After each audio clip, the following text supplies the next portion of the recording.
எங்களது கோரிக்கைகளை நிறைவேற்றுவதற்கான எந்த விதமான சாதகமான ஒரு செயல்களும் செய்யாத நிலையில் கடந்த 25/7/2024 அன்று சட்டமன்ற முற்றுகை போராட்டம் செய்வதென அறிவித்து போராட்டத்திற்காகவும் நாங்கள் அனைவரும் கூடியிருந்தோம். அன்று நமது மாண்பு முதல்வர் அவர்கள் மட்டத்தில் எதிர்க்கட்சி சட்டமன்ற தலைவர் சிவா அவர்கள் முன்னிலையில் பேச்சுவார்த்தை நடத்தப்பட்டது.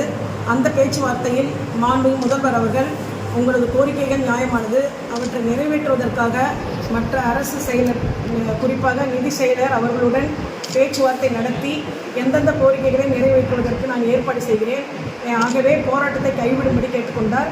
எனவே அன்று போராட்டம் கூடியிருந்த இடத்தில் நாங்கள் நமக்கு இந்த சட்டமன்ற பட்ஜெட் கூட்டத்தொடரில் சாதகமான பதில்கள் வரும் என்று எதிர்பார்ப்போம்.